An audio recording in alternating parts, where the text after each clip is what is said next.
Assalamualaikum Soli dan Soliha.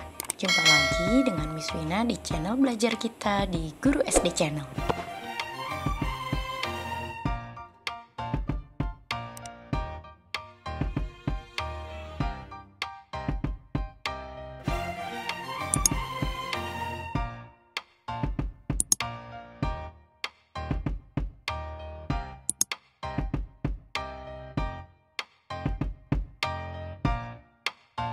Anak-anak cerdas, hari ini kita akan belajar tematik kelas 2, tema 1, hidup rukun, subtema 2, hidup rukun di tempat bermain.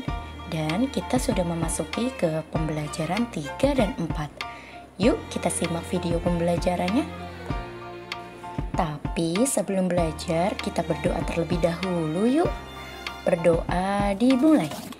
Bismillahirrahmanirrahim. Rabbi zidni ilma warzuqni fahma. Amin. Nah, teman-teman, coba kalian perhatikan di layar monitor kalian. Susan memang dikenal sebagai siswi yang pandai menari. Beberapa tarian daerah sudah dikuasai olehnya. Susan mengajak Ika, Jono, Tigor, dan Salman untuk menari. Mereka menirukan gerakan menari. Pada awalnya sih mereka menggerak-gerakkan tangan, kemudian mereka menggerak-gerakkan kaki. Setelah itu barulah mereka menggerak-gerakkan kepala. Di sini ada gerakan tari yang digunakan oleh Susan dan teman-temannya. Coba kalian lihat gambar tarian yang ada di sebelah kanan layar monitor kalian. Coba kalian lihat tarian yang diperagakan oleh anak laki-laki tersebut, khususnya yang dilingkari ya teman-teman. Gerakan kaki koordinasi antara kepala, tangan, dan kaki. Kepala menoleh ke kiri dan ke kanan secara bergantian. Tangan satu ditekuk dan satu diluruskan secara bergantian.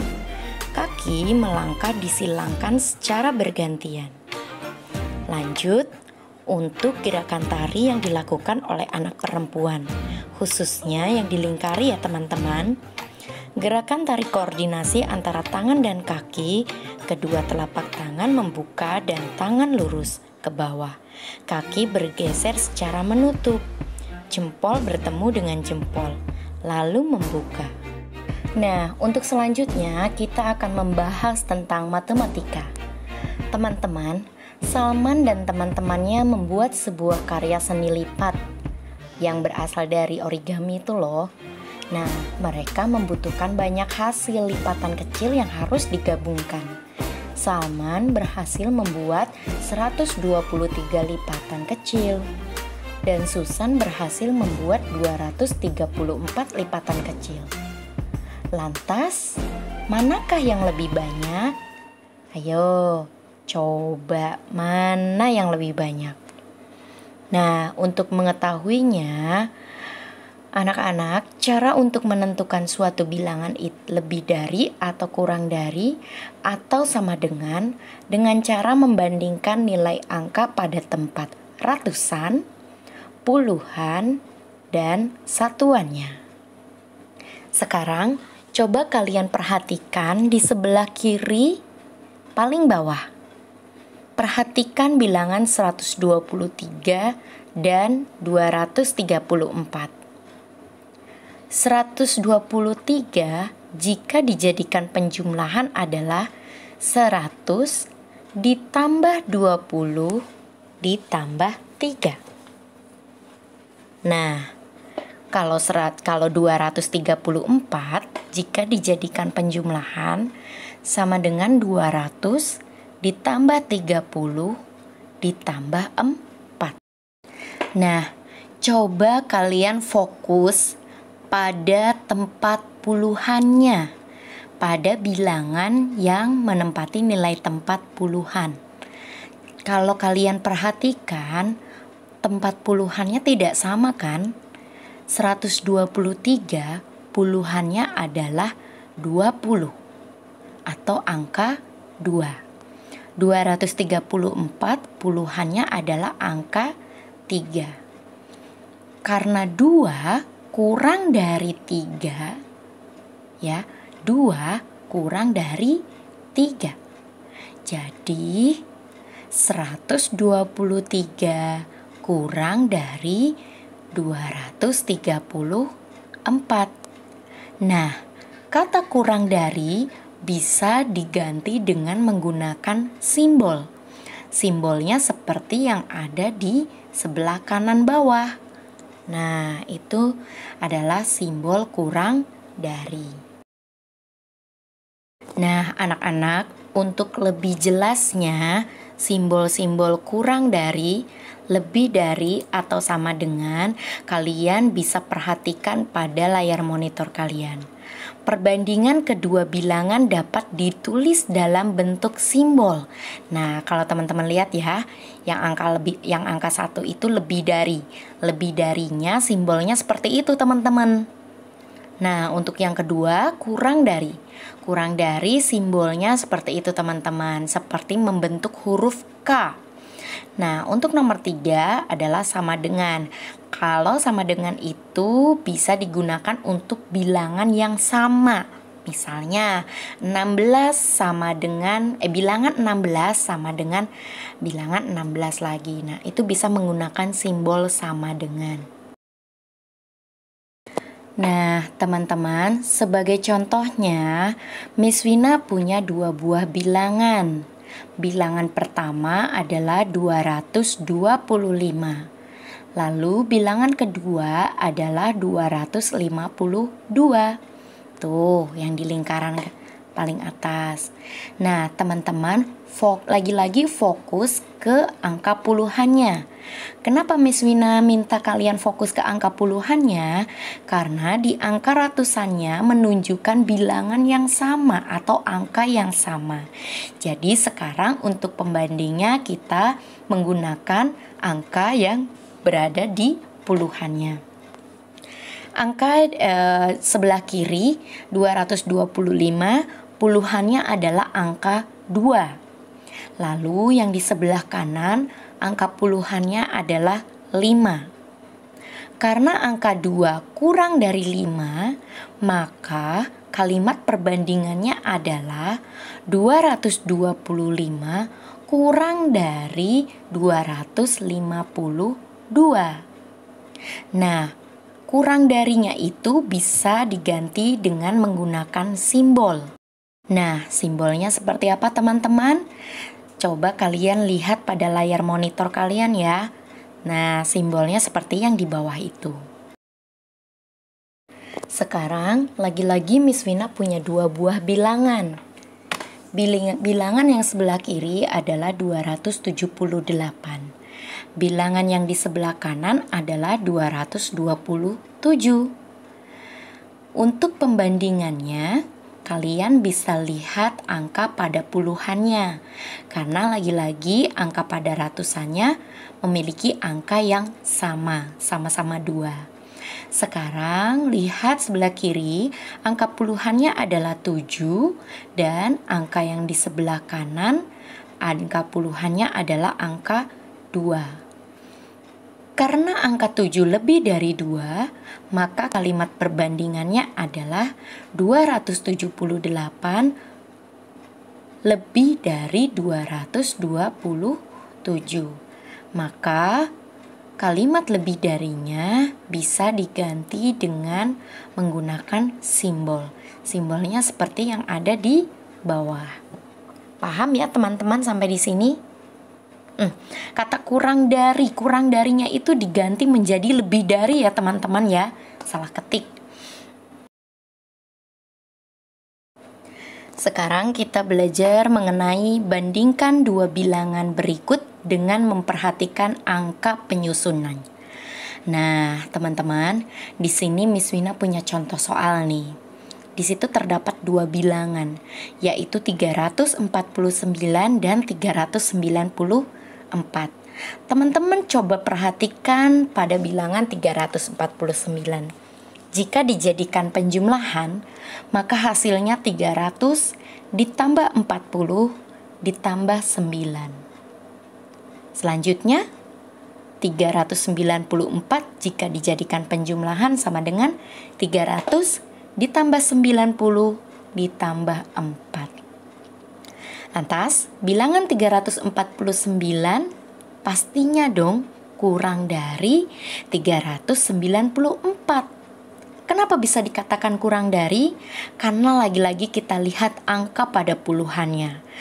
Angka 4 kurang dari angka 9. Maka kalimat pembandingnya adalah bilangan 349 kurang dari 394. Kata kurang dari bisa diganti menjadi simbol. Simbolnya adalah seperti membentuk huruf K itu. Ya teman-teman ya. Contoh lagi. Bilangan 668 dengan 662. 668 jika dijadikan dalam penjumlahan adalah 600 ditambah 60 ditambah 8. Coba perhatikan pada layar monitor.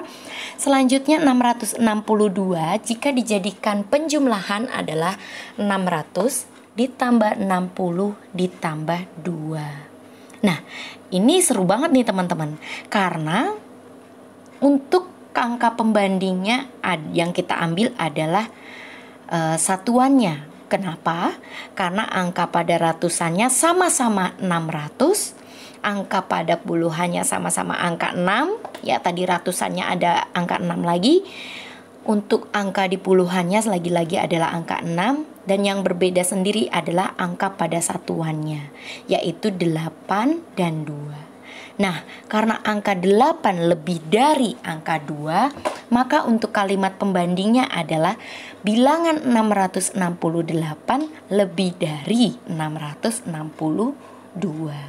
Nah, kata lebih dari bisa diganti menjadi simbol seperti yang ada di bawah itu. Jadi, 668 simbolnya seperti itu teman-teman kalau simbol lebih dari. Sekarang kita memasuki ke tematik bahasa Indonesia. Nah, coba kalian perhatikan pada layar monitor kalian. Apa itu kalimat tanya? Ya teman-teman ya, kalau kemarin itu simbol tanda seru itu seperti huruf I tapi terbalik, I itu titiknya ada di bawah, itu merupakan tanda seru ya teman-teman ya. Nah, kalau sekarang simbol kalimat tanya, nah itu simbolnya seperti itu tuh, yang lagi disenderin sama orang. Nah, jadi tanda tanya itu seperti itu ya teman-teman ya simbolnya ya. Apa sih kalimat tanya itu? Yuk kita lihat penjelasannya. Ya, jadi kalimat tanya itu adalah kalimat yang mengandung intonasi dan maknanya mengandung pertanyaan. Kalimat tanya itu biasanya digunakan untuk menanyakan sesuatu kepada orang lain dan mengharapkan jawabannya, teman-teman. Nah, di sini ada macam-macam kata tanya. Teman-teman, ada berapa macam sih kata tanya itu? Ada 1, 2, 3, 4, 5, 6, 7. Ada 7 kata tanya. Yang terdiri dari apa saja? Ada apa, siapa, ada kapan, ada berapa, di mana, bagaimana, dan yang terakhir adalah mengapa. Nah, kata-kata tanya tersebut ini yang biasanya digunakan untuk seseorang untuk bertanya kepada orang lain. Nah, kita ambil contohnya apa? Kalimatnya tersebut digunakan untuk menanyakan suatu benda atau hal-hal penting lainnya dan binatang. Misalnya, contohnya, apa yang sedang kamu lakukan? Apa yang sedang kamu lakukan? Nah, kata tanya ini biasanya digunakan di awal kalimat ya teman-teman ya, untuk lebih mudahnya. Dan jangan lupa, setelah menanyakan sesuatu, ditulis dengan tanda tanya. Itu kalau kita menulis ya teman-teman ya. Jangan lupa sertakan tanda tanya. Dan selanjutnya adalah kapan. Kapan itu biasanya digunakan untuk menanyakan waktu. Contoh, kapan acara dimulai? Kapan kamu masuk? Nah, seperti itu ya teman-teman ya. Selanjutnya adalah berapa. Berapa digunakan untuk menanyakan jumlah. Misalnya, berapa banyak jumlah adikmu? Berapa banyak anakmu? Selanjutnya, di mana? Di mana itu biasanya digunakan untuk menanyakan tempat. Di mana rumah kakekmu? Di mana kamu tinggal? Nah, seperti itu teman-teman. Selanjutnya adalah bagaimana. Digunakan untuk menanyakan suatu keadaan atau cara. Bagaimana kabarmu, Paman? Bagaimana cara menulis huruf ini? Selanjutnya adalah mengapa. Yang terakhir, digunakan untuk menanyakan alasan. Mengapa kamu kemarin tidak masuk sekolah? Mengapa kamu diam saja? Nah, itu tadi adalah contoh-contoh kalimat tanya dan macam-macam kata tanya. Nah, sekarang yang terakhir ya teman-teman ya. Kita belajar tentang mengurutkan bilangan dari yang terkecil dan yang terbesar. Miss Wina ambil satu contoh saja nih teman-teman. Yaitu ada angka 481, bilangan 357, dan yang terakhir adalah bilangan 531. Yuk kita urutkan dari yang terkecil ke yang terbesar. Nah teman-teman fokus pada angka pada ratusannya.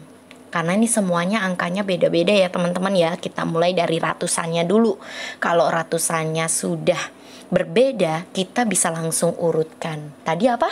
Yang terkecil ke yang terbesar. Kita lihat yang paling kecil angkanya pada bilangan-bilangan tersebut, yaitu, nah ini dia, angka ratusannya yang paling kecil adalah 3.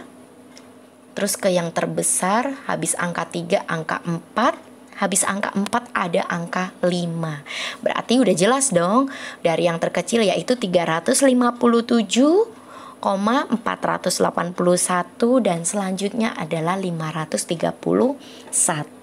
Selanjutnya diurutkan dari yang terbesar ke yang terkecil, yaitu kita balik tadi 531, angka yang paling kecil lagi adalah 481 dan yang paling kecil adalah 357.